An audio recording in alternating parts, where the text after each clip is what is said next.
Prions ensemble. Dieu notre Père, merci. C'est de cet enfer, de cette grande perdition que tu nous as sortis. Nous marchons avec le Seigneur et nous te remercions de nous permettre de marcher avec lui sur cette terre.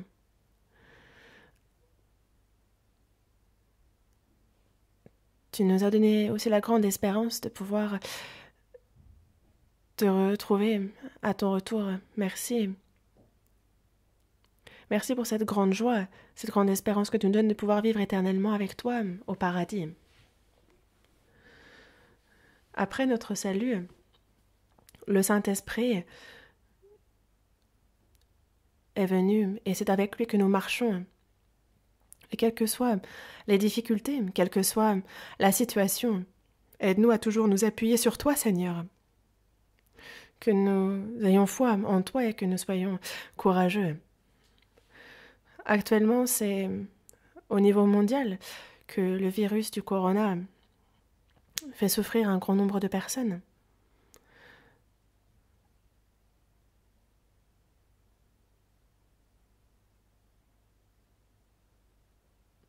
Et nous ne pouvons pas, en tant que frères et sœurs sauvés, prêcher comme nous le souhaiterions. Nous sommes aussi dans diverses difficultés pour la communion. Dieu, tu penses à ceux qui ont reçu le salut et que ce virus puisse prendre fin. Nous te demandons ton aide pour que tous puissent te glorifier, que tous puissent te rendre grâce et que nous puissions prêcher ton évangile autant que nous le souhaitions.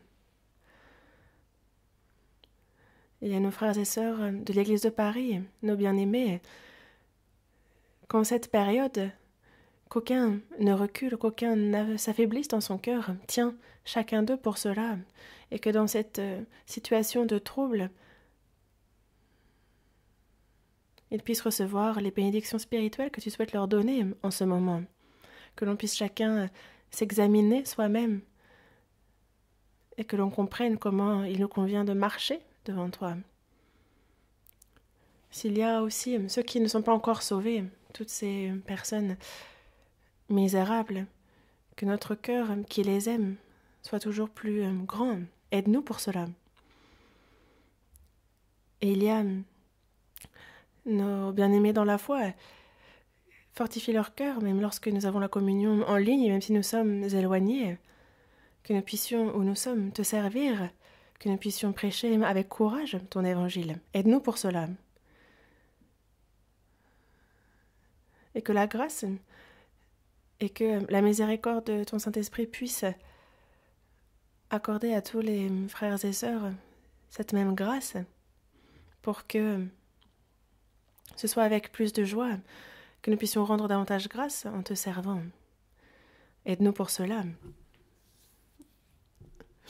Souviens-toi aussi de ces églises en Corée, en ces temps difficiles, pour que la foi grandisse. Guide-nous ainsi. Nous te remercions pour tout, Seigneur. Nous avons prié au nom du Seigneur Jésus. Amen.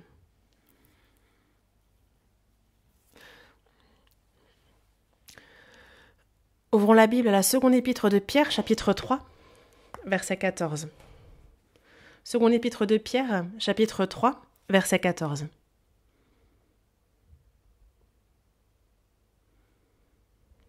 Si vous avez trouvé, nous allons lire d'une même voix. C'est pourquoi, bien-aimés, en attendant ces choses, appliquez-vous à être trouvés par lui sans tache et irrépréhensibles dans la paix.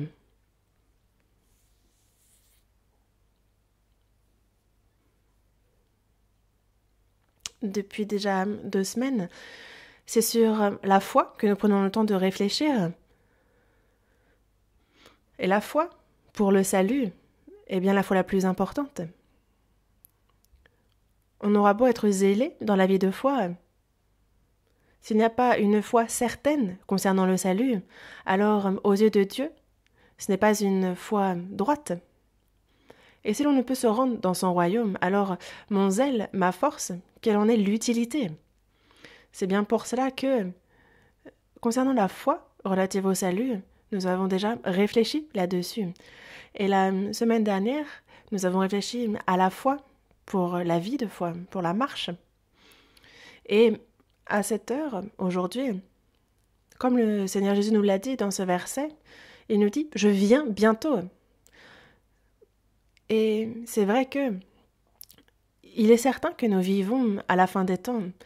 Et en cette fin des temps, il y aura des tremblements de terre, des famines, et comme le corona, diverses pestes dans divers lieux. Et Jésus l'avait annoncé. Et c'est pour cela que il est clair, sûr et certain que nous vivons en cette fin des temps. Et nous, chrétiens qui vivons en cette fin des temps, quelle doit être notre vie, quelle doit être notre attitude, quelle doit être notre foi? C'est à cela que nous voulons réfléchir aujourd'hui. Seconde épître de Pierre, chapitre 3, verset 14. C'est pourquoi, bien-aimés, en attendant ces choses. Ici, il nous dit, en attendant ces choses. Ces choses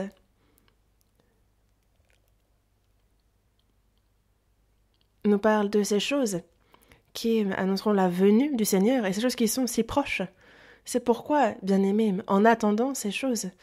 Et ces choses, si on regarde dans le verset 10, c'est juste avant, regardons le verset 10, le jour du Seigneur viendra comme un voleur. Lorsqu'il nous dit en attendant ces choses, c'est qu'en fait, il nous parle du jour du Seigneur qui vient comme un voleur.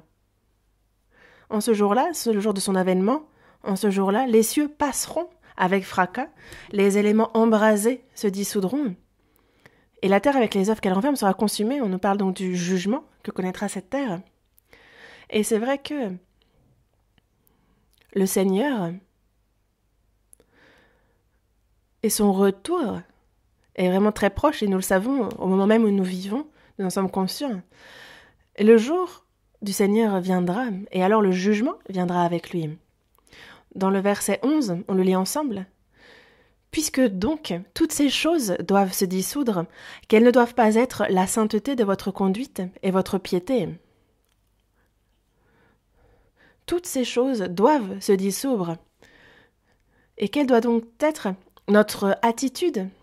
Comme il nous le dit dans le verset 14. « En attendant ces choses, appliquez-vous à être trouvé par lui sans tache et irrépréhensible dans la paix. » Nous, il faut que, comme la venue du Seigneur, la venue de Jésus est très proche, il faut non pas que l'on chancelle, mais que dans notre vie nous soyons sans tache et irrépréhensibles dans la paix. Et ce, que nous puissions être trouvés par lui, par le Seigneur, vivant ainsi. Ouvrons la seconde épître à Timothée, chapitre 4, verset 7. Seconde épître à Timothée, chapitre 4, verset 7.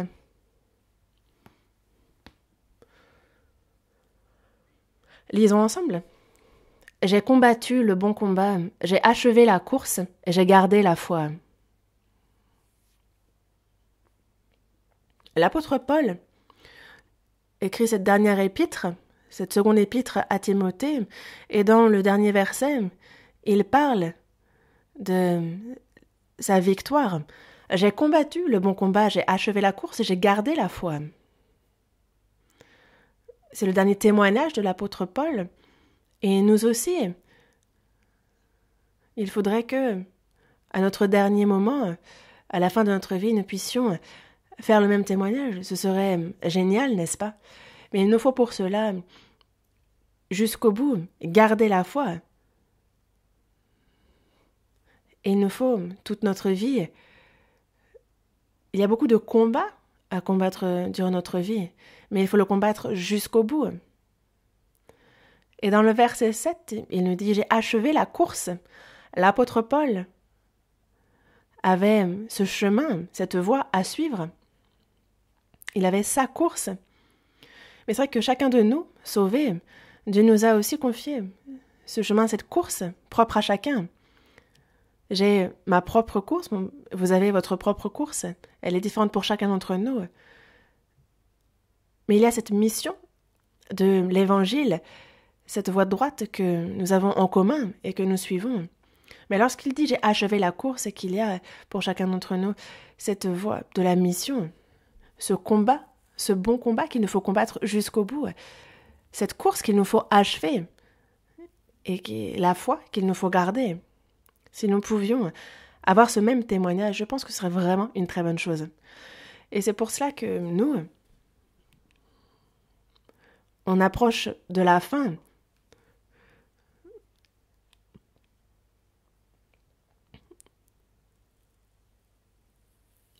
Et pour pouvoir avoir ce témoignage, dire « j'ai gardé la foi, j'ai combattu le bon combat », comment faut-il que nous vivions alors de notre vivant? Et c'est ce à quoi nous allons réfléchir. Psaume 1. Psaume 1, le verset 3. Psaume 1, le verset 3. Si vous avez trouvé, marquez la page avec un marque-page. Ou... Psaume 1, verset 3.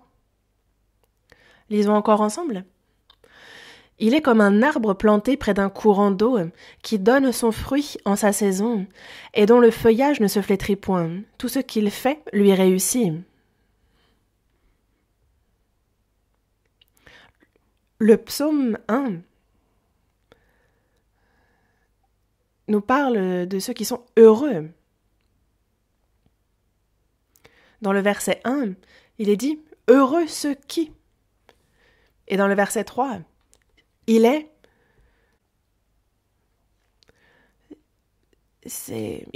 comme un arbre planté près d'un courant d'eau. L'heureux est une telle personne. Un arbre planté près d'un courant d'eau. Là où on peut se nourrir en abondance de tous les nutriments de l'eau. Si un arbre est planté près d'un courant d'eau, alors cet arbre pourra s'enraciner profondément et suffisamment se nourrir des nutriments dont il a besoin. Il pourra ainsi porter beaucoup de fruits, son feuillage sera abondant et ce sera un bel arbre. Un arbre planté près d'un courant d'eau signifie un chrétien proche de la parole. Dans Jean, chapitre 6, verset 63, il est dit « c'est l'esprit qui vivifie, la chair ne sert de rien ». Et il nous dit « c'est les paroles que je vous ai dites ». Ces paroles-là sont esprit et vie. Les paroles sont pour nous esprit et vie. Les paroles qu'il nous a dit. Et ceux qui vraiment suivent le Seigneur suivent sa parole. Ils vivront en observant sa parole. Dans Matthieu chapitre 4, verset 4, il est dit que l'homme ne vivra pas de pain seulement, mais de toute parole qui sort de la bouche de Dieu. L'homme a certes besoin des choses charnelles, et c'est important, mais bien plus, dans sa vie, il a besoin de la parole. Dans Job, chapitre 23, verset 12 aussi, il est dit « Je n'ai pas abandonné les commandements de ses lèvres, j'ai fait plier ma volonté aux paroles de sa bouche. » Plus que notre nourriture quotidienne, plus que cette nourriture spirituelle, nous avons vraiment considéré sa parole comme étant plus précieuse. Et il est vrai que nous mangeons 3 repas par jour.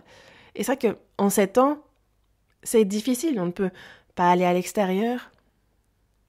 Et c'est vrai que pour les sœurs, c'est particulièrement difficile, je pense. Pourquoi? Parce que nourrir la famille pendant 3 repas, c'est difficile. Ce n'est pas simple de préparer, mais on a vraiment besoin de prendre ces 3 repas, surtout que c'est important.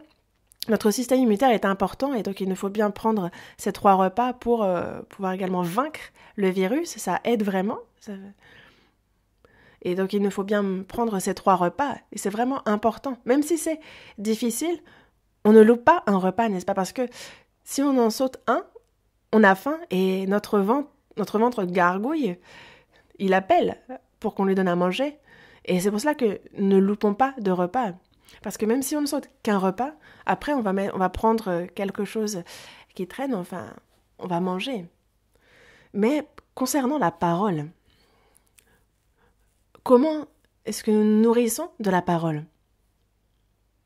Est-ce que véritablement nous considérons que, et il faudrait que l'on considère que manger la parole est bien plus important que les repas charnels, mais il y a ces chrétiens tortus, ceux qui... On dit tortues parce que les tortues, c'est durant 500 jours, à peu près une demi-année.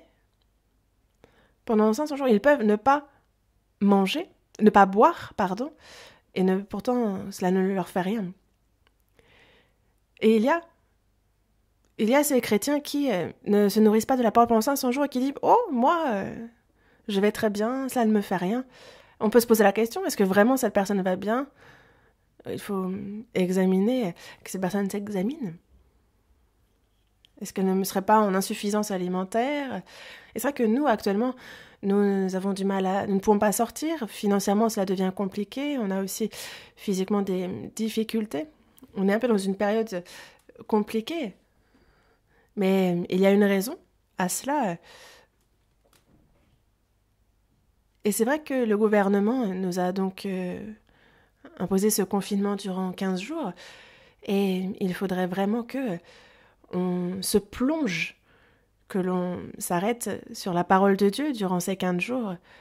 Et moi-même, j'écoute beaucoup de sermons, je lis plus la Bible. Et il serait bon que pour chacun des frères et sœurs aussi, je crois que c'est ce que vous faites. Première épître de Pierre, chapitre 2, verset 2. Première épître de Pierre, chapitre 2, verset 2. Lisons ensemble.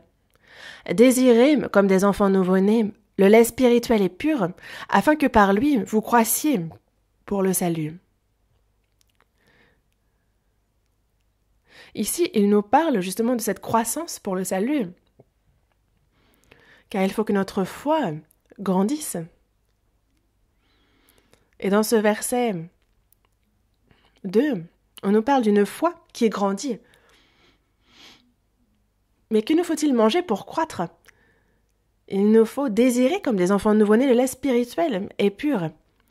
Il est marqué le lait. Et en anglais aussi, c'est un lait pur, le lait pur de la parole. Un lait spirituel, un lait pur, la parole de Dieu. C'est ce dont ce verset nous parle. Pour notre croissance en tant que chrétiens, nous avons besoin de la parole. Et il faut toujours que cette parole soit à nos côtés. Et il faut constamment qu'on aille vers elle. Dans le Proverbe, chapitre 8, verset 34, il est dit « Heureux l'homme qui m'écoute, qui veille chaque jour à mes portes. » Là où il y a la parole, là où elle est prêchée, quelle qu'elle soit, se poser la question comment recevoir cette parole ? Jérémie a bien dit « J'ai recueilli tes paroles et je les ai dévorées. » Et nous aussi, vraiment soupirer pour cette parole, vraiment la désirer. C'est l'attitude qu'il nous faut avoir. Dans le psaume 119, verset 131, il dit « J'ouvre la bouche et je soupire car je suis avide de tes commandements. » C'est comme un chien, il regarde la bouche grande ouverte, il est en train d'halter afin de demander son repas. C'est vraiment désirer cette parole. Nous aussi, lorsque la parole de Dieu sort, lorsque nous lisons la Bible, se poser la question, quel est le message, quelle est la parole que Dieu veut me dire ? Il nous faut soupirer après après la parole que Dieu veut nous donner.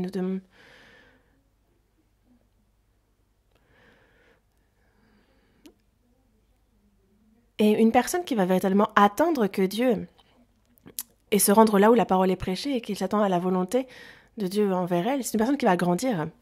Jean, chapitre 10, versets 9 et 10. Jean, chapitre 10, versets 9 et 10, je vais lire. « Je suis la porte. » Oui, Jésus est la porte. « Si quelqu'un entre par moi, il sera sauvé. » Jésus est la porte. Et ceux qui passent par cette porte sont sauvés. Il entrera et sortira et il trouvera des pâturages. Le voleur ne vient que pour dérober, égorger et détruire. Moi ? Pourquoi Jésus est-il venu ? Il dit « Moi ». Je suis venu afin que les brebis aient la vie et qu'elles soient dans l'abondance. La raison pour laquelle Jésus est venu, le but est de nous sauver, afin que l'on ait la vie et que l'on soit dans l'abondance. Il nous sauve et il marche avec nous dans notre vie, afin que nous soyons dans l'abondance, que notre vie abonde davantage. Et c'est pour cela que ce n'est pas une fois sauvé, oh bon, ben voilà, ça c'est fait. Non, il nous faut lire, apprendre, écouter la parole de Dieu pour toujours être davantage dans l'abondance. Jésus est la parole. Dans Jean chapitre 1, il est dit « Au commencement était la parole », parce que la parole était Dieu. Mais dans le verset 14, il est dit que la parole a été faite chair, et elle a habité parmi nous. C'est ça qu'il s'est fait. C'est Jésus qui a habité parmi nous, c'est la parole faite chair, Jésus est la parole. Dans Jean chapitre 15, verset 4, il nous dit ainsi « Demeurez en moi ». Demeurer en Jésus, qu'est-ce que cela peut bien signifier? C'est demeurer dans la parole, c'est une vie qui consiste en ça. Qui que ce soit, si cette personne ne croit pas en la parole, si elle est la parole, si elle n'a pas confiance en elle, mais qu'elle dit aimer le Seigneur et qu'elle dit demeurer dans le Seigneur, s'il y a une telle personne qui tient de tels discours, alors cette personne ment. Et, à l'inverse, une personne qui désire vraiment la parole, qui est sauvée par cette parole, qui est consolée, qui est corrigée par cette même parole, qui a reçu une grande espérance par cette parole, alors cette personne, demeure véritablement dans le Seigneur. On retourne au psaume 1, verset 3. Il est comme un arbre planté près d'un courant d'eau. Ici, on nous parle d'un arbre planté près d'un courant d'eau. Heureux, donc ceux qui sont sauvés, sont comme un arbre planté près d'un courant d'eau. Et un arbre planté près d'un courant d'eau est un arbre qui est enraciné profondément. Ses racines s'étendent largement, elles s'épanouissent et elles sont en profondeur. Et peu importe quel vent et la force de ce vent, il ne chutera pas.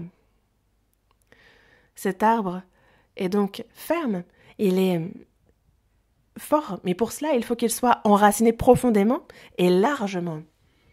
Et c'est pour ça que s'il y a des racines entremêlées, s'il y a peu de racines, il faut se poser la question, est-ce que ma foi n'est pas mince? Est-ce qu'elle n'est pas trop légère? Car il faut faire attention à cela.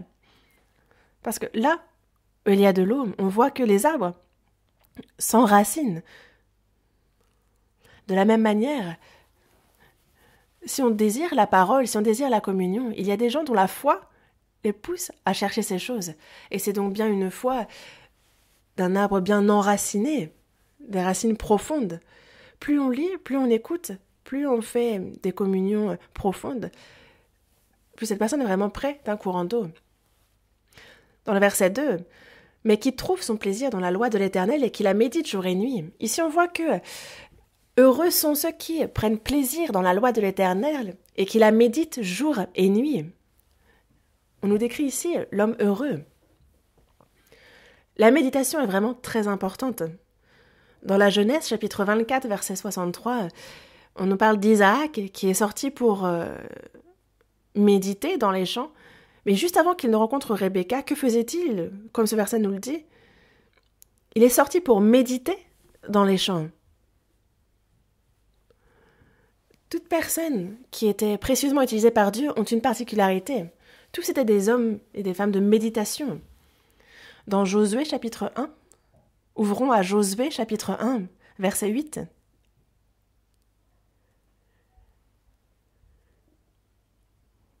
Josué chapitre 1, verset 8. Dieu cherche à utiliser précieusement, il s'apprête à utiliser précieusement Josué, raison pour laquelle il le console et il l'exhorte. Et il lui donne ici des ordres. Lisons ensemble le verset 8. « Que ce livre de la loi ne s'éloigne point de ta bouche, médite-le jour et nuit, pour agir fidèlement selon tout ce qui y est écrit. Car c'est alors que tu auras du succès dans tes entreprises, c'est alors que tu réussiras. Pour utiliser Josué, Dieu dit bien ici que ce livre ne s'éloigne point de ta bouche, médite-le jour et nuit, pour agir fidèlement selon tout ce qui y est écrit. La particularité et la caractéristique de ceux que Dieu utilise est que la Bible ne s'éloigne pas de leur bouche et ils la méditent. Ils y réfléchissent profondément et ils agissent fidèlement selon tout ce qui est écrit. De telles personnes marchent avec Dieu et sont utilisées précieusement par Dieu. Pour David, par exemple, David était un homme selon le cœur de Dieu. C'est l'appréciation qu'on en a eue, homme selon mon cœur. Il a vraiment été utilisé précieusement. Mais David était vraiment un homme qui méditait profondément la parole de Dieu. Psaume 19. Psaume 19, verset 15. Psaume 19, verset 15. Reçois favorablement les paroles de ma bouche et les sentiments de mon cœur, ô Éternel, mon rocher et mon libérateur. David méditait vraiment dans son cœur la parole de Dieu. Il réfléchissait profondément à Dieu. Psaume 63, verset 7. Psaume 63, verset 7. Lorsque je pense à toi sur ma couche, je médite sur toi pendant les veilles de la nuit. Dans le psaume 63 aussi, c'est un psaume de David, et c'est lorsqu'il était dans le désert de Juda qu'il écrit ce psaume. C'est écrit tout en haut lorsqu'on voit psaume 63 dans le verset 1. Lorsqu'il était dans le désert de Juda, alors qu'il était dans de grandes difficultés, qu'a-t-il fait? Je méditais sur toi pendant les veilles de la nuit. David, que la situation, que l'environnement soit bon ou mauvais, David a médité Dieu et sa parole. Psaume 104. Psaume 104. Psaume 104, verset 34. Psaume 104, verset 34. Que mes paroles lui soient agréables. Je veux me réjouir en l'Éternel. Que mes paroles, que mes méditations lui soient agréables. C'est vraiment quelqu'un qui vivait, qui méditait dans sa vie. Psaume 143. Psaume 143. Dans le psaume 143, qui est aussi un psaume de David, on voit dans le verset 5. Je me souviens des jours d'autrefois. Je médite sur toutes tes œuvres. Je réfléchis sur l'ouvrage de tes mains. On voit ici David se souvenir des jours d'autrefois, méditer sur toutes les œuvres de Dieu, et il confesse réfléchir sur l'ouvrage des mains de Dieu. David méditait vraiment sur Dieu lui-même, sur Dieu, sur qui il est, et sur toutes ses œuvres, sur les œuvres qu'il a accomplies, les grandes œuvres qu'il a accomplies, sur celles qu'il est en train d'accomplir. Il a médité là-dessus. Et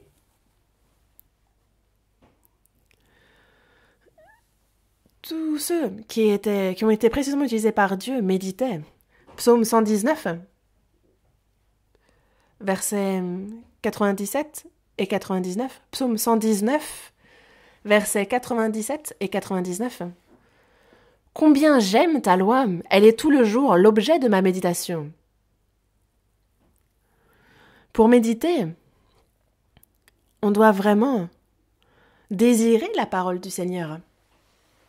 Il faut vraiment aimer cette parole. Alors on en vient à la méditer.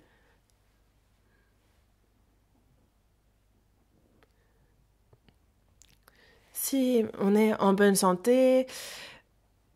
Par exemple, il y a les médicaments traditionnels coréens qui sont souvent amers à la bouche, mais qui, pour la santé, sont vraiment bons. Et même si c'est amer, c'est bon pour la santé. Mais on a aussi la glace à la vanille. Et un jour, j'ai demandé à quelqu'un et la personne m'a dit « Ah, mais moi, j'aime pas la glace aux fraises. Moi, j'aime pas, c'est pas bon pour la santé et j'aime pas ça. » C'est ce que la personne m'a dit. Mais c'est vrai que c'est sucré, c'est bon. Mais en fait, pensez à un plat que vous aimez. Les plats que l'on aime vraiment, on veut tout le temps en manger. On réfléchit pas, on mange. Et parce que c'est bon, on en mange beaucoup. Et ceux qui aiment vraiment la parole de Dieu vont la méditer en profondeur. Dans le verset 99, « Je suis plus instruit que tous mes maîtres, car tes préceptes sont l'objet de ma méditation. J'aime la parole de l'Éternel, je la médite, et ainsi,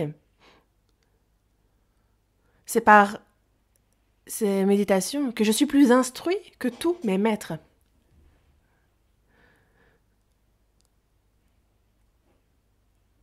Et moi qui suis vraiment faible, on se pose la question comment pourrions-nous être meilleurs que les autres?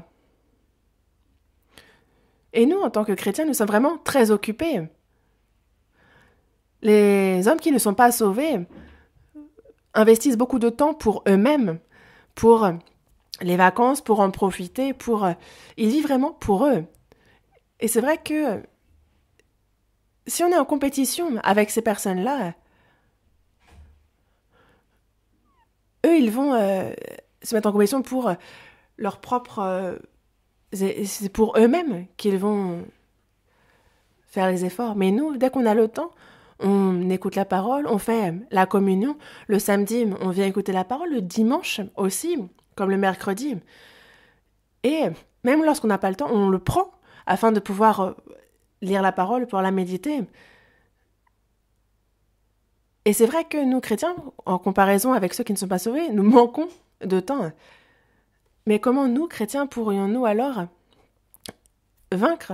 Comment pourrions-nous triompher de la compétition avec les gens de ce monde? C'est entrer plus profondément, toujours plus profondément dans la parole de Dieu.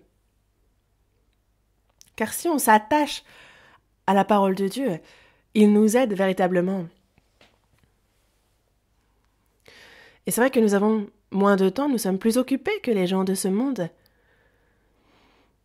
Et c'est vrai que avec mes propres forces, avec ma sagesse, avec non pas la force de vaincre les gens de ce monde, leur connaissance, mais si Dieu est avec nous, s'il nous aide, alors nous pouvons être vainqueurs dans toutes les guerres. Moi qui suis si faible, comment puis-je être plus élevé qu'autrui? La méthode, c'est d'être toujours plus zélé dans notre vie de foi. Méditer toujours plus et être zélé dans la méditation de la parole de Dieu. Mais il y a une chose à laquelle il nous faut réfléchir, c'est qu'il y a ce qu'on appelle la méditation et qui peut comprendre finalement deux concepts quand on dit méditation. Certains d'ailleurs se méprennent à ce sujet. Il y a une différence entre... Il y a méditation, et j'aimerais vous en parler un peu plus précisément. La plus grande différence entre les deux, il y a la méditation qui, pour les chrétiens, est le temps de prier pour penser profondément et réfléchir à la parole, et la méditation qui, pour d'autres religions, sont le fait de se vider.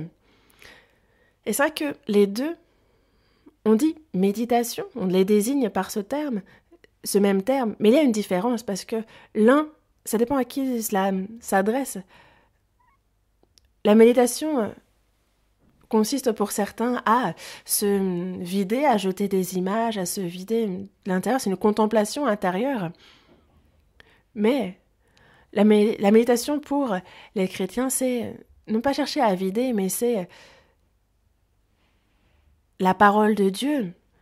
on se remplit de la méditation concernant la parole de Dieu. C'est de sa parole de Dieu. C'est de la parole de Dieu que nous remplissons notre cœur. Et que toutes les autres pollutions, que toutes les autres mauvaises idées vont naturellement partir parce que nous allons remplir ce cœur de la parole de Dieu. Mais lorsqu'on parle de la méditation dans d'autres contextes, c'est plus un peu comme... Certains sont en transe aussi, c'est vraiment chercher à vider son cœur. Mais ce n'est pas ça, nous remplissons de la parole de Dieu. Et finalement, nous prêtons davantage attention à la parole de Dieu. Nous y pensons plus. Le fait que nous nous concentrons sur elle. On va voir dans 1 Timothée, chapitre 6.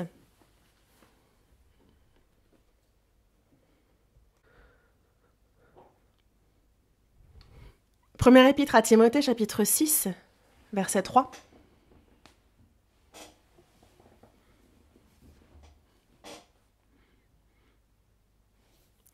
Première épître à Timothée, chapitre 6, verset 3. Si quelqu'un enseigne de fausses doctrines et ne s'attache pas aux saintes paroles de notre Seigneur Jésus-Christ et à la doctrine qui est selon la piété, on parle ici de s'attacher aux paroles saintes de notre Seigneur Jésus-Christ.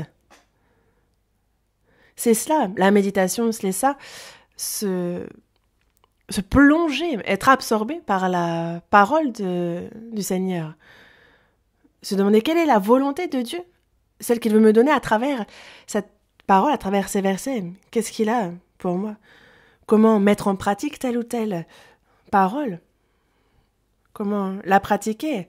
Quelles peuvent donc bien être les bénédictions que je peux recevoir? Comment je peux aimer davantage le Seigneur, qui est Dieu? Et ce sont sur ces points-là que on y réfléchit en profondeur, on se concentre, on est attentif à ces points-là, à travers la parole. C'est cela, la méditation. Et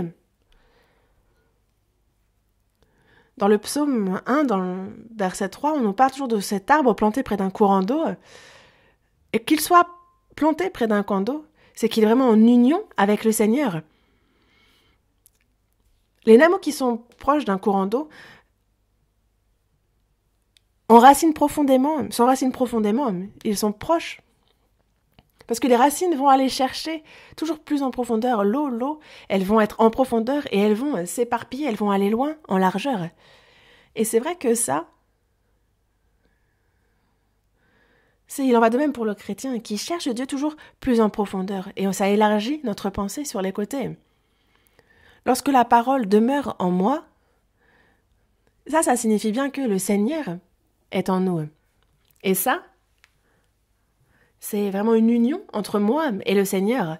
Dans Jean, chapitre 14, verset 20, il est dit que « En ce jour-là, vous connaîtrez que je suis en mon Père, et que vous êtes en moi, et que je suis en vous. » Et c'est ce que Jésus a dit. Et c'est pour cela qu'ensuite, dans le chapitre 15, verset 4, il nous dit « Demeurez en moi, et je demeurerai en vous. »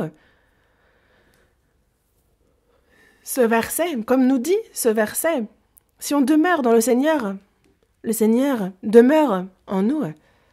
Et par cela, c'est lorsque ça parle d'une vie de méditation profonde, de cette vie en union avec le Seigneur. Et c'est pour ça qu'il faut que nous soyons plongés profondément. En fait, quand on regarde dans le Proverbe chapitre 23, à la fin de ce chapitre, on nous parle de ceux qui s'attardent auprès du vin, de ceux qui sont plongés dans le vin. Donc on parle ici de ceux qui sont enivrés. Mais si on y pense d'un autre angle, c'est le même sens en fait pour ceux qui sont plongés profondément, qui s'attardent dans la communion. Ceux qui s'attardent auprès du vin, ceux qui sont plongés dans le vin, ceux qui sont plongés profondément, c'est comme un chrétien. S'il est plongé profondément dans la parole, profondément, en fait il y a une caractéristique commune à deux personnes comme ça. Ceux qui aiment l'alcool vont vraiment être plongés dedans.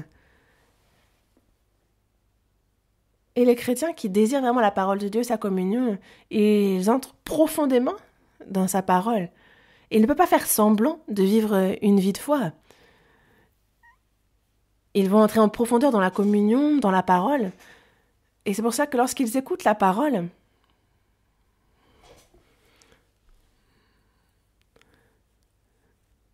déjà on est assis.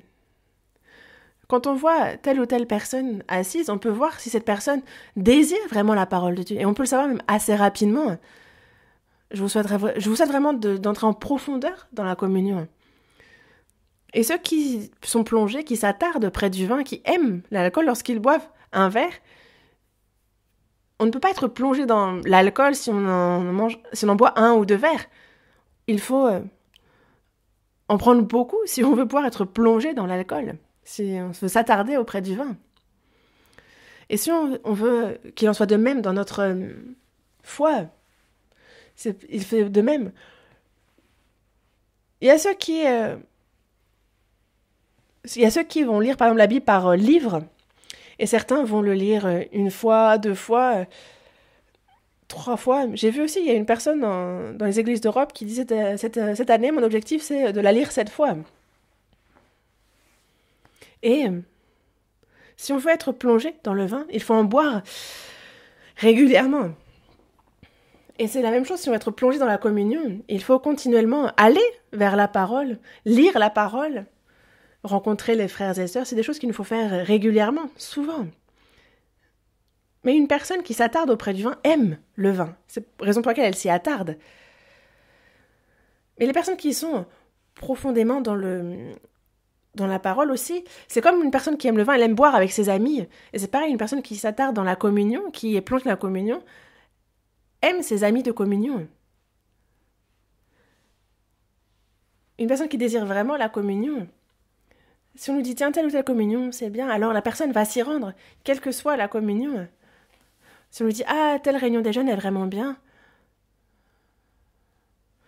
et on nous dit ah, la réunion des jeunes, tac, tac, si elle entend... Certains, par exemple, ils passent dans le groupe des pères, mais ils entendent que la communion parmi le groupe des jeunes est toujours bien, et ils y participent aussi. Et donc, en fait, la personne va chercher à participer à toutes les réunions dont on lui dit qu'elles sont bien.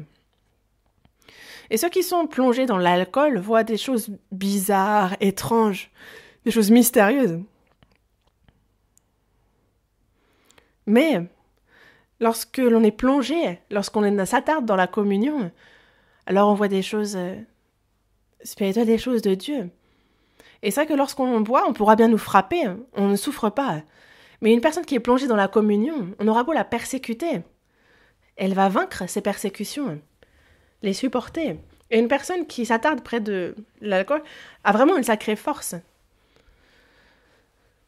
Elle boit encore et encore.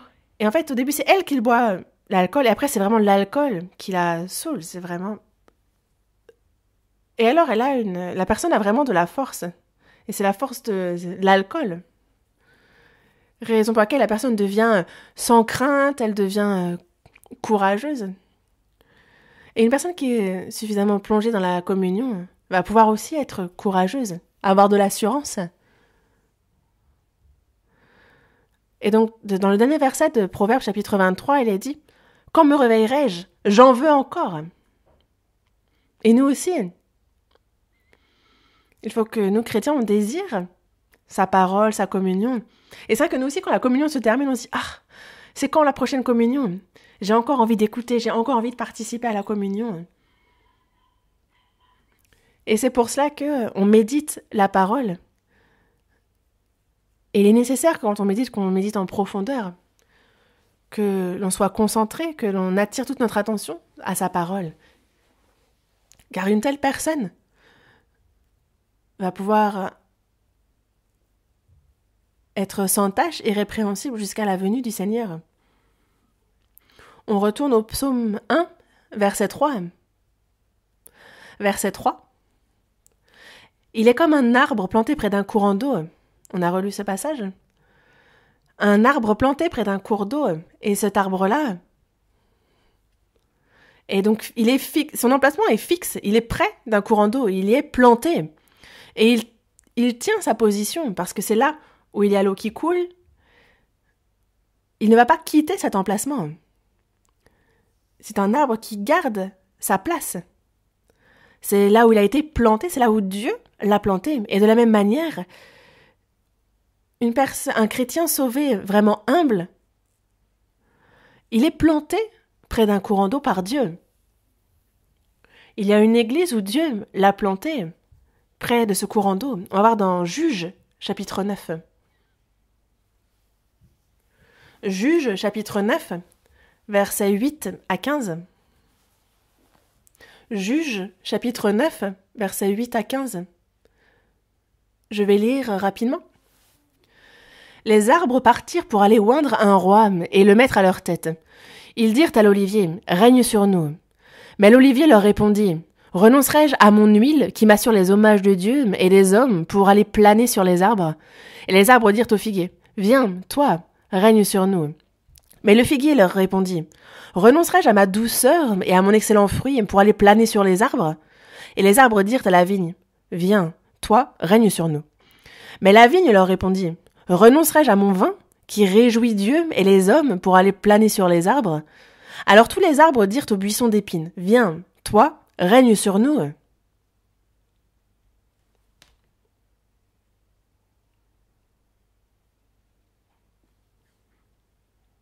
Lisons le verset 15 ensemble. « Et le buisson d'épines répondit aux arbres, « Si c'est de bonne foi que vous voulez moindre pour votre roi, venez, réfugiez-vous sous mon ombrage.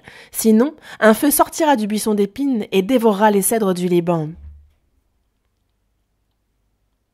Ici, dans ces versets, on nous parle d'arbres.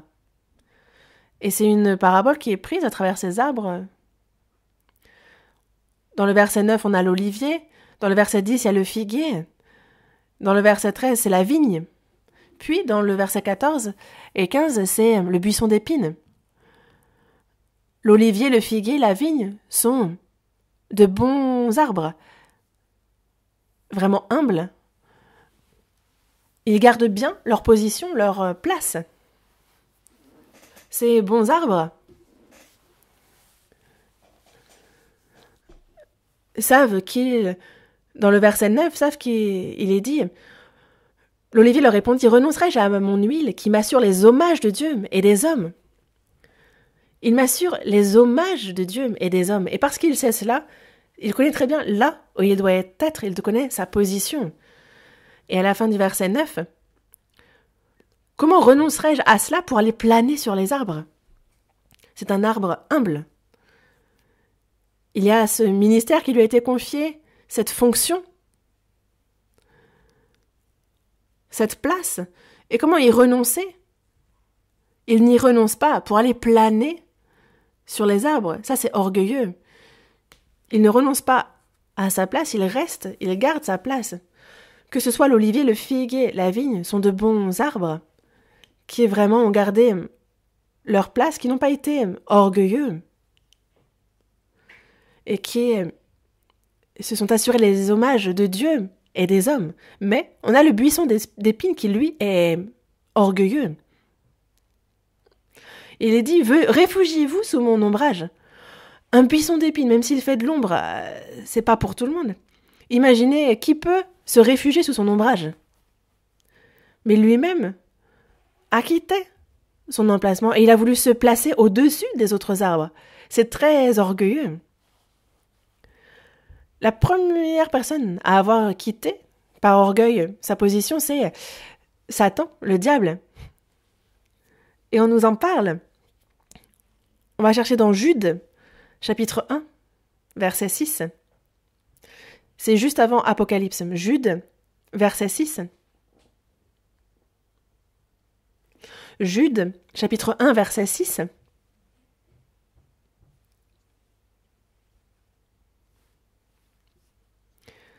Qu'il a réservé pour le jugement du grand jour, enchaînés éternellement par les ténèbres, les anges qui n'ont pas gardé leur dignité, mais qui ont abandonné leur propre demeure.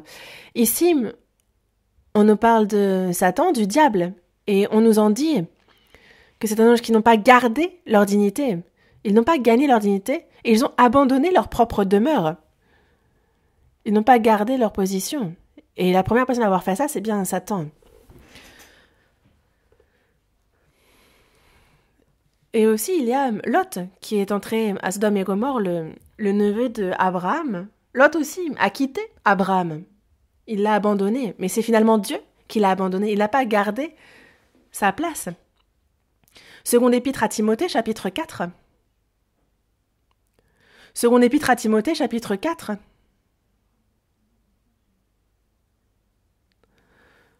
On lit ensemble le verset 10. « Car Déma m'a abandonné par amour pour le siècle présent et il est parti pour Thessalonique. » On s'arrête là. Déma, c'est par amour pour le siècle présent qu'il a abandonné l'apôtre Paul et qu'il est parti pour Thessalonique. Déma a aimé le siècle présent et il a abandonné l'apôtre Paul. Et il est parti pour Thessalonique. Mais en fait, ce n'est pas l'apôtre Paul qui l'a abandonné, mais c'est bien Dieu. C'est Dieu qui l'a quitté, c'est Dieu qui l'a abandonné. Dans les Proverbes, chapitre 18, verset 1, il est dit que celui qui se tient à l'écart cherche ce qui lui plaît, et il s'irrite contre tout ce qui est sage.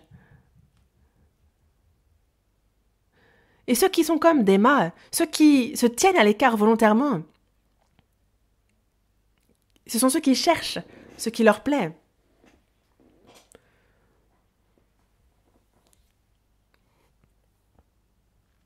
Et si c'est ainsi qu'on vit notre vie de foi, on ne peut pas bien vivre, c'est ce que l'on se dit.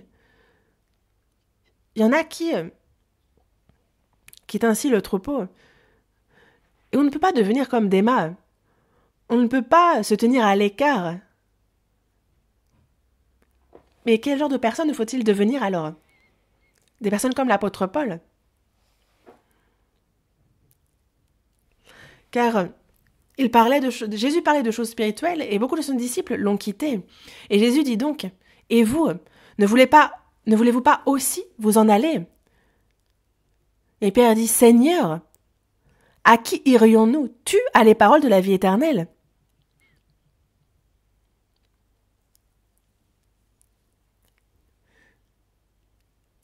Les paroles de la vie éternelle sont dans son Église, elles sont avec son Seigneur et on ne peut pas aller les chercher ailleurs. Dans Jérémie, chapitre 45, du verset 1 au verset 5, on nous parle de Baruch, qui est un ami de Jérémie. Et c'est pour cela que faisait Baruch, c'est que lorsque Jérémie dictait la parole de Dieu qu'il avait reçue, alors en fait, il l'écrivait dans un livre, mais c'était vraiment sous la dictée de Jérémie. Et donc finalement, aux yeux de Dieu, c'est une grande œuvre qu'il était en train d'accomplir. Mais dans l'Ancien Testament, Jérémie a vraiment souffert lorsqu'il prêchait la parole de Dieu. Et Baruch a écrit dans ses livres sous la dictée de Jérémie. Donc il a dû aussi beaucoup en souffrir, ce n'est pas un moindre effort. Dans le verset 3, on nous en parle. Dans le verset 5, on va chercher ce passage. Jérémie chapitre 45. Jérémie chapitre 45.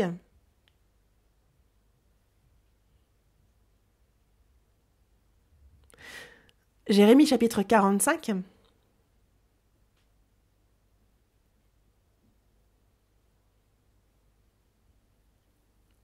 Dans le verset 3, tu dis, à partir du verset 2, « Ainsi parle l'Éternel, le Dieu d'Israël, sur toi, Baruch. Tu dis, dans le verset 3, il dit bien, tu dis, malheur à moi, car l'Éternel ajoute le chagrin à ma douleur. Je m'épuise en soupirant, et je ne trouve point de repos. » Baruch est triste. L'Éternel ajoute le chagrin à ma douleur. Il écrit dans le livre les paroles de Jésus que Jérémie lui dicte, et ce n'est pas rien. Et c'est vrai ce n'est pas simple pour lui non plus.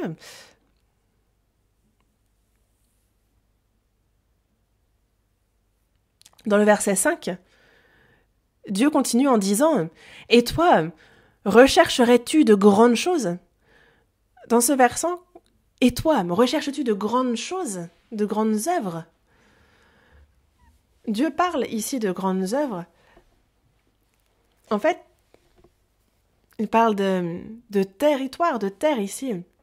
Parce que pour vivre, pour manger, en réfléchissant comment faire, si on a une terre, alors on peut semer quelque chose, on peut récolter le fruit de la culture et se nourrir ainsi. Et donc il cherchait à obtenir un terrain et dit, Et toi, rechercherais-tu de grandes choses pour toi? Est-ce que pour les choses, pour le manger et le boire, est-ce que toi-même tu ne serais pas en train de rechercher de grandes choses? C'est la question qu'il lui pose. Lisons la réponse. Ne les recherche pas. Dieu lui dit très clairement, ne les recherche pas. Pourquoi? La réponse vient juste après, dans le verset 5. Car voici, je vais faire venir le malheur sur toute chair, dit l'Éternel. Dieu a dit faire venir le malheur sur toute chair. Et qu'est-ce qu'il entend par là? C'est qu'à l'avenir, comme Jérémie l'a prophétisé, il y a à Babylone, tous vont être pris par Babylone, et ils ne vont pas revenir immédiatement dans leur terre, c'est 70 ans après qu'ils vont retourner dans leur pays. Mais s'ils sont en exil, s'ils sont captifs de Babylone durant 70 ans, alors même si on achète un terrain à Jérusalem, durant 70 ans à Babylone, on ne pourra rien faire de ce terrain. Et donc il n'y a pas aucun bénéfice à l'acheter, c'est inutile. Cette terre, il va faire venir le malheur sur cette terre. Pourquoi l'acheter? Et c'est pour cela que l'Éternel lui dit, et toi, recherches-tu de grandes choses, mais pour toi? Et nous qui vivons à la fin des temps, cela nous enseigne grandement. Et toi, rechercherais-tu de grandes choses pour toi? Ne les recherche pas. Pourquoi? Parce que le Seigneur va revenir dans peu de temps. Dans très peu de temps, bientôt. Il revient, le Seigneur revient, et alors c'est la fin pour ce monde. Et j'aurais beau avoir accumulé beaucoup d'argent dans ce monde, j'aurais beau être célèbre, j'aurais pu avoir tous les honneurs et toute la gloire. Si le Seigneur revient, les choses de ce monde sont finies. Et il faut nous tenir devant le Seigneur. Et c'est bien pour cela qu'il ne faut pas rechercher pour nous-mêmes de grandes choses.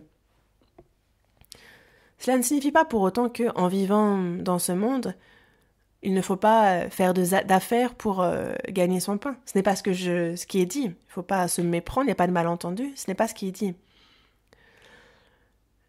Mais il ne faut pas rechercher les grandes choses pour soi-même, mais plutôt il est bon de les rechercher pour l'œuvre de Dieu. Il est difficile pour un riche d'entrer au ciel. Cela ne dit pas que un riche est un pécheur, qu'être riche rend pécheur. Il arrive que Dieu accorde plus à certains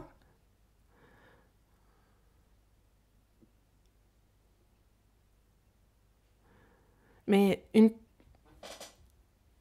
personne une personne doit gagner de l'argent. Et il y a les talents, les dons que Dieu nous a donnés pour pouvoir aussi travailler. Mais gagner beaucoup ou moins d'argent, c'est pour Dieu.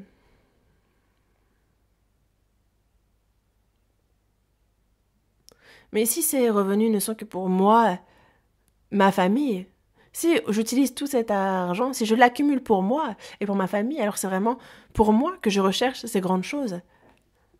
Mais lorsque l'on parle de rechercher de grandes choses pour Dieu, c'est que cet argent, je peux bien le gagner, mais c'est l'utiliser à bon escient pour les œuvres de Dieu. Alors cette personne Dieu va permettre que cette personne puisse même gagner davantage, pour qu'il puisse même donner davantage. Dieu l'aidera en ce sens.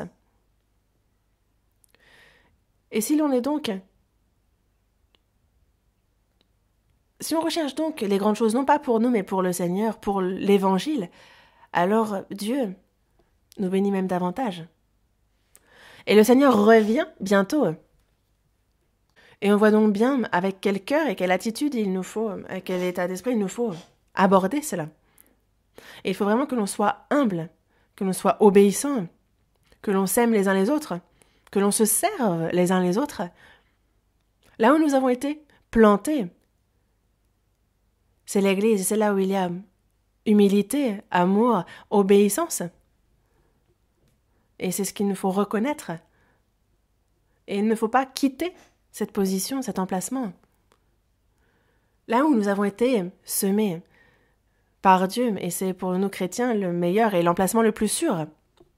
Dans le psaume 1, verset 3, on nous parle de cet arbre qui est planté près d'un courant d'eau.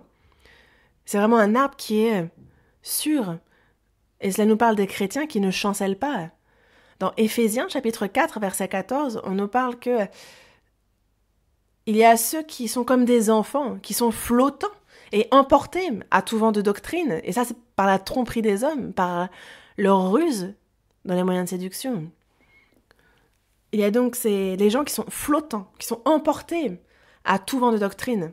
Ils sont emportés par la tromperie des hommes, ils sont trompés par leur ruse, par leur séduction. Dans Galates chapitre 5, verset 10, on va regarder.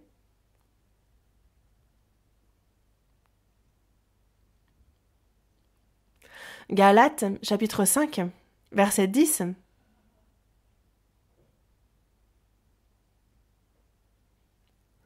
On lit ensemble. J'ai cette confiance en vous, dans le Seigneur, que vous ne penserez pas autrement. Mais celui qui vous trouble, quel qu'il soit, en portera la peine.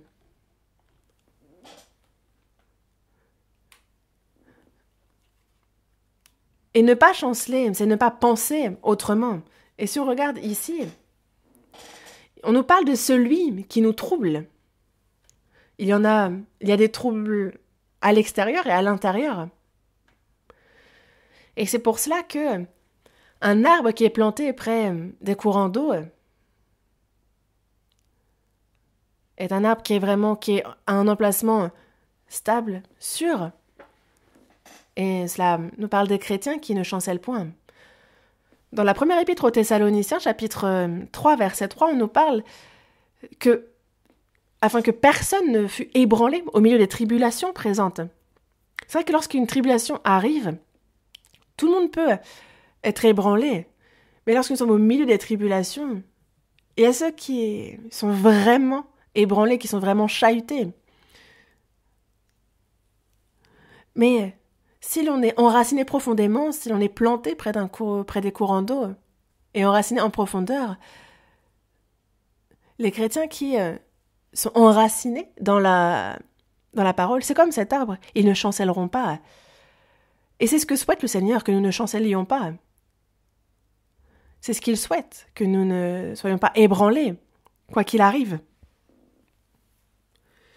Et il souhaite aussi que l'on ne soit pas ébranlés et chahutés dans la prière. Jacques, chapitre 1. Jacques, chapitre 1, verset 6.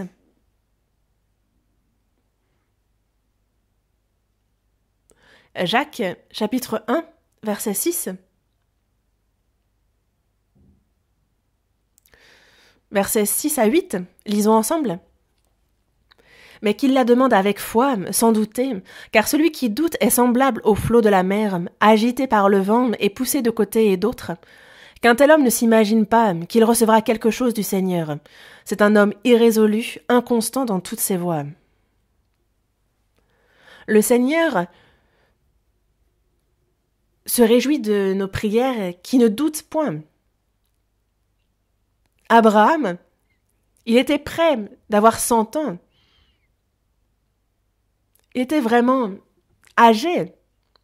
Et sa femme, Sarah, n'était plus non plus en état d'avoir des enfants. Il en était conscient, elle le savait. Mais il n'a pas considéré ces choses, il ne douta point. Et il avait la pleine conviction que ce que Dieu promet, il peut aussi l'accomplir.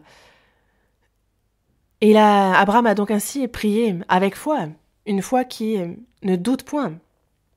La prière dont se réjouit l'Éternel, c'est aussi la prière qu'Anna, mère de Samuel, a faite. Elle n'a pas eu d'enfant très longtemps. Elle n'arrivait pas à avoir d'enfant, elle était stérile et ça l'a vraiment tourmentée. Et elle a fait un vœu devant Dieu et a prié. Et si tu as pitié de moi et que tu me donnes un fils, ce fils, je te le consacrerai. C'est une prière de vœu qu'elle a fait, c'est une prière par la foi. Et dans 1 Samuel, chapitre 1, verset 18, on voit Élie, qui était souverain sacrificateur, qui justement lui dit, elle entend qu'il lui dit que sa prière sera exaucée. Alors Anna s'en va, elle mange et son visage ne fut plus le même.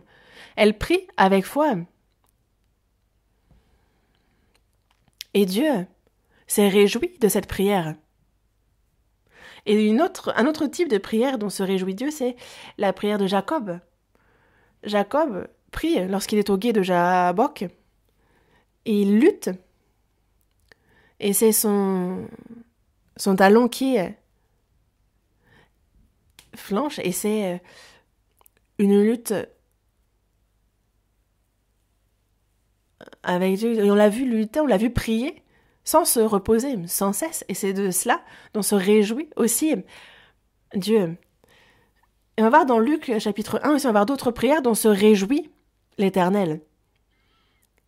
Il se réjouit de la prière de foi, même dans la difficulté. Luc chapitre 1, verset 18, on nous parle de Zacharie. Luc chapitre 1, verset 18. Zacharie dit à l'ange, « À quoi reconnaîtrai-je cela ? Car je suis vieux et ma femme est avancée en âge. » L'ange lui répondit, « Je suis Gabriel, je me tiens devant Dieu, j'ai été envoyé pour te parler et pour t'annoncer cette bonne nouvelle. Et voici, tu seras muet, et tu ne pourras parler jusqu'au jour où ces choses arriveront, parce que tu n'as pas cru à mes paroles qui s'accompliront en leur temps. » Ici, on voit ce que l'ange dit à Zacharie, ce que l'ange Gabriel dit à Zacharie. Élisabeth, il a été dit à sa femme Élisabeth qu'elle enfanterait. Mais Zacharie, lui, a dit, « Comment pourrais-je croire cela ? Je suis vieux et ma femme est avancée en âge. » Mais, dans Luc, chapitre 1, si on regarde le verset 34, Marie dit à l'ange, « Comment cela se fera-t-il puisque je ne connais point d'homme ?» L'ange lui répondit, « Le Saint-Esprit viendra sur toi et la puissance du Très-Haut te couvrira de son ombre. C'est pourquoi le Saint-Enfant qui naîtra de toi sera appelé Fils de Dieu. Voici, Élisabeth, ta parente, a conçu, elle aussi, un fils en sa vieillesse. Et celle qui était appelée stérile est dans son 6e mois, car rien n'est impossible à Dieu. » Lisons le verset 38 ensemble. Marie dit, « Je suis la servante du Seigneur, qu'il me soit fait selon ta parole. » Et l'ange la quitta. On voit Zacharie dire, « Je suis vieux, ma femme est avancée en âge. » Marie, elle, mère de Jésus, dit, « Je suis la servante du Seigneur, qu'il me soit fait selon ta parole. » La foi de Marie est bien plus grande que celle de Zacharie. Imaginez une vierge qui tombe enceinte. Là, ça déferait toute la... Mais regardez un peu la parole.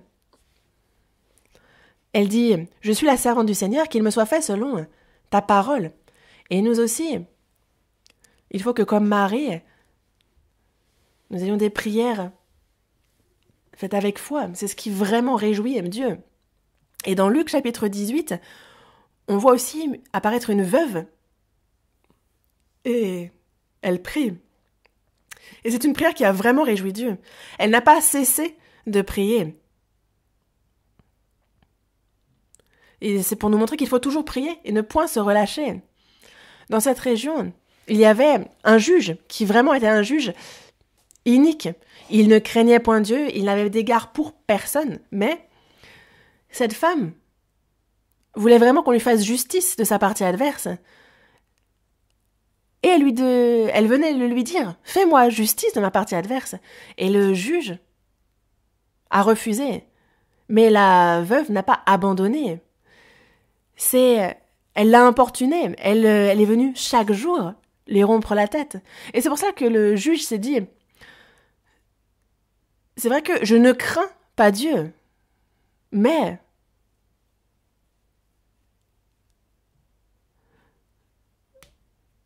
je ne crains point Dieu et je n'ai d'égard pour personne, mais elle m'importune. Elle me rompt la tête et c'est pour ça que je vais lui faire justice le plus rapidement possible. » Raison pour laquelle il a accompli sa requête. Et c'est pour ça que même dans la difficulté, il ne faut vraiment pas arrêter de prier, ne pas nous décourager et faire une prière avec foi jusqu'au bout. Aussi, Dieu se réjouit lorsque nous ne chancelons pas là où nous sommes. Lorsque nous demeurons et que nous ne chancelons pas à notre place. On voit Abraham qui quitte là où il était pour aller en Égypte, parce que la famine touche la terre de Canaan. Alors que la terre promise était la terre de Canaan. Et regardez comment il la quitte pour l'Égypte. Et Dieu ne se réjouit pas d'une personne qui chancelle là où elle est. Mais au contraire, il y a des personnes de foi dans l'Ancien Testament qui nous montrent l'exemple contraire. 2 Samuel chapitre 23. 2 Samuel chapitre 23, verset 11. 2 Samuel chapitre 23, verset 11.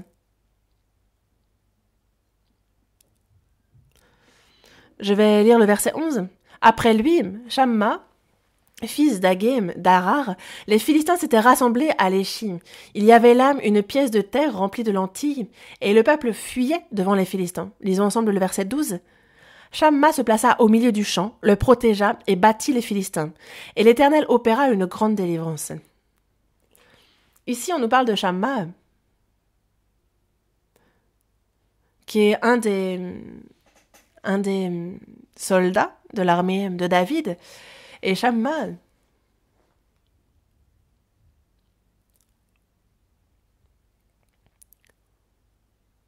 a battu les Philistins. En fait, parce que les Philistins s'approchaient et tout le peuple fuyait devant les Philistins. Tous fuyaient, mais il est seul à être resté. Mais Shamma n'a pas quitté là où il était. Il s'est placé au milieu du champ, il l'a protégé et il a battu les Philistins. Dieu l'a aidé, puisque lui-même ne quittait pas son emplacement. Il a cherché à ne pas quitter là où il avait été placé, et Dieu a été avec lui, et il a opéré une grande délivrance. Et nous, en tant que chrétiens, où est notre emplacement, où est notre place? Il y a une place qu'il ne nous faut pas quitter. L'humilité. Une personne qui la regarde jusqu'au bout, l'Éternel va être avec elle. Et c'est à travers un tel chrétien qu'il va sauver un grand nombre de personnes autour d'elle. Et Dieu, concernant notre fonction, il aime qu'on ne chancelle pas concernant notre fonction. Actes chapitre 1, verset 20. Actes chapitre 1, verset 20.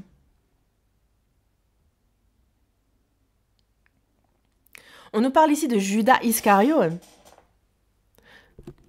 Et Pierre nous dit, le verset 20, « Or, il est écrit dans le livre des psaumes que sa demeure devienne déserte, et que personne ne l'habite, et qu'un autre prenne sa charge. » Qu'un autre prenne sa charge. Verset 25, lisons-le ensemble. « Afin qu'il ait part à ce ministère et à cet apostolat que Judas a abandonné pour aller en son lieu. »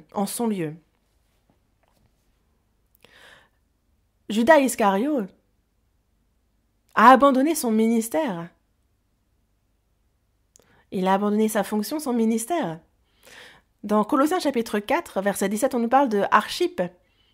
Et on lui dit « Prends garde au ministère que tu as reçu dans le Seigneur. » C'est l'apôtre Paul qui lui dit. Et à l'époque, Archippe était un peu comme le président des pairs. C'est un peu le même genre de fonction qu'il remplissait. Mais il y a eu des difficultés.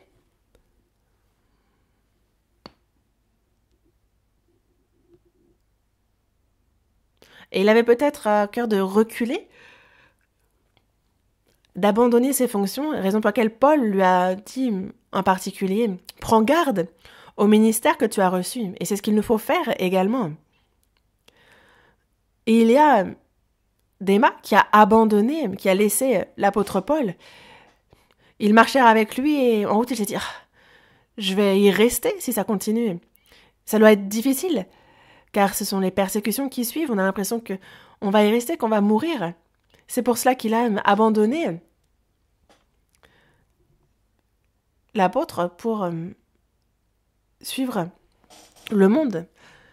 On va voir dans 1 Chronique chapitre 9. 1 Chronique chapitre 9. Ça nous parle de ce ministère, de la fonction, et comment faire vis-à-vis de cette fonction. 1 Chroniques, chapitre 9, verset 17. 1 Chroniques, chapitre 9, verset 17.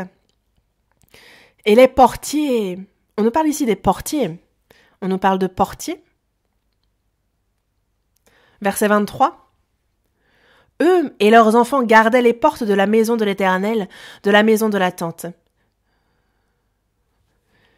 Il y avait des portiers aux 4 vents, à l'Orient, à l'Occident, au Nord et au Midi. Verset 26. Car ces 4 chefs des portiers, ces Lévites, étaient toujours en fonction, et ils avaient encore la surveillance des chambres et des trésors de la maison de Dieu. Ils passaient la nuit autour de la maison de Dieu, dont ils avaient la garde, et qu'ils devaient ouvrir chaque matin. On nous parle de portiers ici. Et quel est le rôle de ces portiers? C'est ouvrir et fermer ces portes. C'est leur tâche. Et les garder les portes. Et c'est vrai que portier, cette tâche, les gens pourraient se dire, rien de bien compliqué. C'est une tâche basse, vile. Mais regardez un peu, ils sont complètement et entièrement impliqués dans la fonction qu'ils ont, dans la tâche qui leur a été confiée. Dans le verset 31, Matithia, l'un des Lévites, premier-né de Shallum, le Coréite, s'occupait des gâteaux cuits sur la plaque. On nous parle de gâteaux cuits sur la plaque, et, dans le verset 32, et quelques-uns de leurs frères, parmi les Kéatites, étaient chargés de préparer pour chaque sabbat les pains de proposition. On nous parle des pains de proposition ici. Les pains de proposition, il faut qu'ils les préparent. Verset 33. Ce sont là les chantres, chefs de famille des Lévites, demeurant dans les chambres, exempts des autres fonctions parce qu'ils étaient à l'œuvre jour et nuit. On voit ici les chantres, ceux qui justement demeurent dans leur chambre, exempts des autres fonctions parce qu'ils étaient à l'œuvre jour et nuit. Ils s'y consacraient jour et nuit, se posant la question, comment faire pour mieux faire ma fonction, pour mieux remplir mon ministère? Et nous aussi, on a une fonction, on a un ministère reçu. Et cette fonction-là, comment devons-nous l'aborder? On peut la recevoir avec une grande joie, avec tristesse, mais quel que soit l'environnement dans lequel nous sommes, concernant Dieu, concernant cette tâche, il nous faut se concentrer sur cette tâche, s'y plonger, être absorbé par elle. Alors, il va faire que tout se passe. Dans l'Ancien Testament, on voit bien que même si la tâche n'est pas forcément une grande tâche, la personne faisait son maximum pour faire au mieux cette tâche. Et c'est ce que Dieu souhaite voir, une personne qui se donne à fond dans sa tâche qui lui a été confiée, et c'est à travers elle qu'il va prêcher l'évangile, qu'il va faire grandir son Église.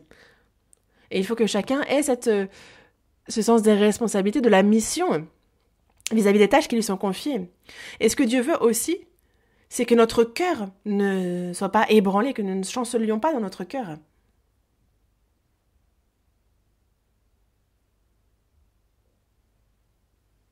Excusez-moi. Dieu souhaite il ne souhaite pas que notre cœur chancelle. Quelle que soit la situation extérieure, quelle que soit la situation à laquelle on fait face, il ne souhaite pas que notre cœur change. Après s'être marié, évidemment qu'il nous faut mieux vivre qu'avant le mariage devant le Seigneur. Mais après le mariage, si le cœur s'éloigne de l'Église, s'il s'éloigne de la parole de Dieu, c'est que le cœur a chancelé. Il y a forcément des tribulations, des adversités, mais il faut que le cœur ne chancelle pas. Il faut devenir des personnes dont le cœur ne chancelle pas, même en ces situations.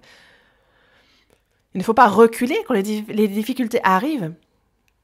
Avoir un cœur qui garde la foi jusqu'au bout. C'est un cœur qui réjouit Dieu. Et les cœurs lunatiques, c'est un peu comme la marée qui vient, qui revient. un peu comme quelqu'un qui est marié. Une personne mariée, désormais, ne va pas regarder à côté un autre homme, une autre femme. On ne peut pas voir le cœur de cette personne être détourné par une autre personne. Changer d'entreprise constamment aussi n'est pas une bonne chose. Et il y a ceux qui sont bons envers moi et ceux qui s'occupent moins bien de moi, qui au contraire vont peut-être même me nuire. Mais ces deux personnes-là, est-ce qu'on agit différemment vis-à-vis de ces deux personnes? Mais ce n'est pas bon. Et Jésus a dit d'aimer ses ennemis. D'aimer ses ennemis. Et s'il a faim, de lui donner à manger. S'il a soif, de lui donner à boire. Il nous l'a dit. Ça, c'est bon. Et on ne peut pas avoir un cœur qui change selon la situation. Et il ne faut pas non plus que notre cœur chancelle vis-à-vis des tentations de ce monde. Il ne faut pas que notre foi soit chancelle, attirée par le gain, par l'argent. Dieu ne se réjouit pas de voir notre cœur chanceler pour de telles choses. Aller à telle église, puis à telle église, faire des allers-retours, cela aussi, cela n'est pas bon. Psaume 1, on retourne à Psaume 1, verset 3. Un arbre planté près des courants d'eau, près d'un courant d'eau. C'est un arbre qui croît, qui grandit. On va voir dans le Psaume 92. Psaume 92. Verset 13. Lisons ensemble. Les justes croissent comme le palmier, ils s'élèvent comme le cèdre du Liban. Et j'aimerais qu'on soit tous ainsi, que tous sauvés croissent comme le palmier et qu'ils s'élèvent comme le cèdre du Liban. Il nous faut absolument croître et s'élever. Le palmier croît, le cèdre du Liban, il s'élève. Mais leur croissance est lente. C'est une progression graduelle, c'est progressif. L'herbe croît très vite. Il pleut, il y a une averse et l'herbe pousse très rapidement, mais elle fane aussi très rapidement. L'arbre, c'est différent. L'arbre, lui, va vraiment prendre le temps de grandir et il va vivre longtemps. Et les chrétiens aussi doivent croître et s'élever. Mais il y a forcément une croissance extérieure qui se voit à l'œil. Le chrétien grandit forcément et ça se voit à l'œil. Si 3 ans après, on est différent. Dieu n'a pas créé toute chose en un jour, comme dans la Bible, comme dans la Genèse. L'arbre aussi. Il y a plusieurs choses nécessaires pour sa croissance. Il faut de l'eau, il faut du soleil, il faut un espace suffisant. Et de la même manière, nous aussi, pour la croissance dans notre foi en tant que chrétien, on a des conditions à remplir. Il y a besoin de temps, il y a la parole de Dieu dont on a besoin, et on a besoin d'épreuves. Et comment est-ce que la foi du chrétien peut bien grandir, paf, d'un coup? Ce n'est pas le cas, ça n'arrive pas ainsi. Pour la croissance de la foi du chrétien, ça prend du temps, on a besoin des épreuves. Et pendant ce temps-là, on apprend à connaître l'Église. Durant ce temps-là, on est attaché jusqu'au bout. On est attaché. Et la foi, ce n'est pas la connaissance, ce n'est pas dans la tête, c'est par l'expérience que cela se grave dans notre cœur. Et alors on porte du fruit et on grandit. L'herbe ne porte pas de fruits. L'arbre porte du fruit. On retourne au psaume 1, verset 3. Il est comme un arbre planté près d'un courant d'eau qui donne son fruit en sa saison. Il donne son fruit. Des fruits intérieurs. Dans Galates, chapitre 5, du verset 19, à partir du verset 19 jusqu'au verset 23, on nous parle de 2 types de fruits. On va chercher.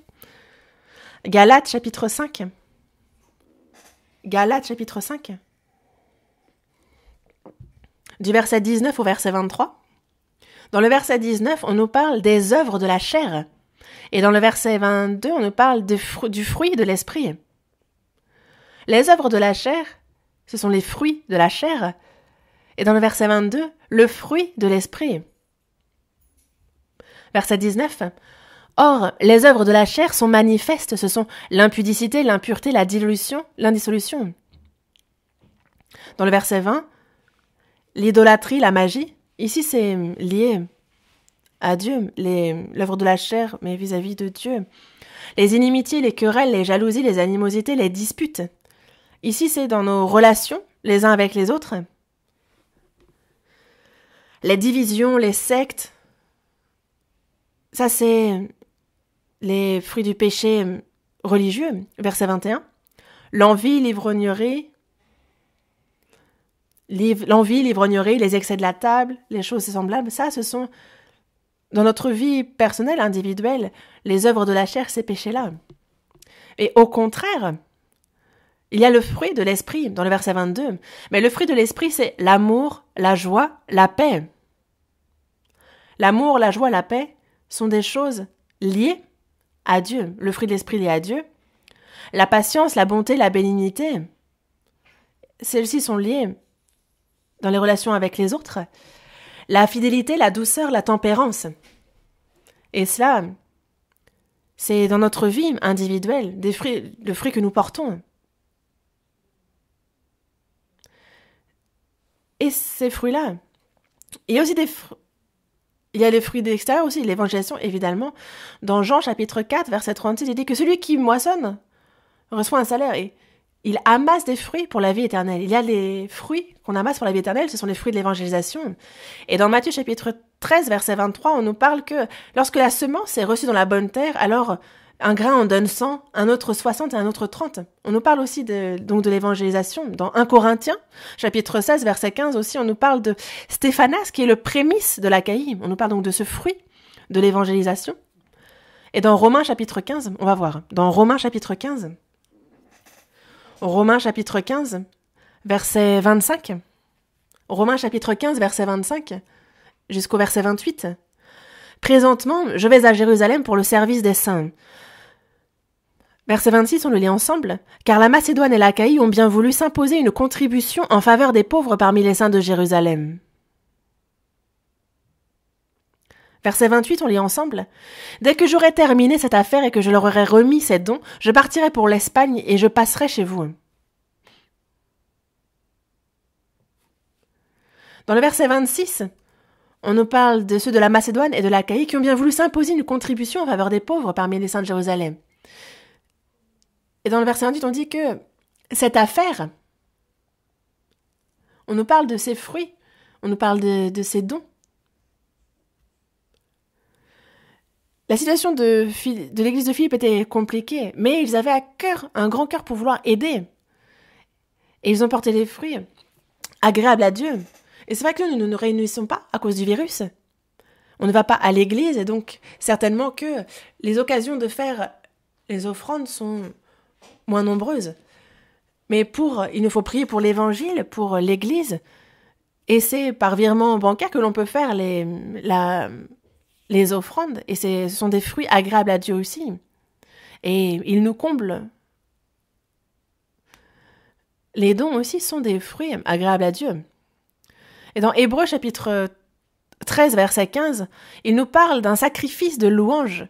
Il nous parle du fruit des lèvres. Les louanges, le fruit des lèvres dans notre vie, le témoignage qu'on a en marchant avec Dieu, ces lèvres qui confessent le nom, qui glorifient le nom de Dieu. Ça, c'est le fruit des lèvres. Et donc, l'évangélisation n'est pas le seul fruit que l'on porte.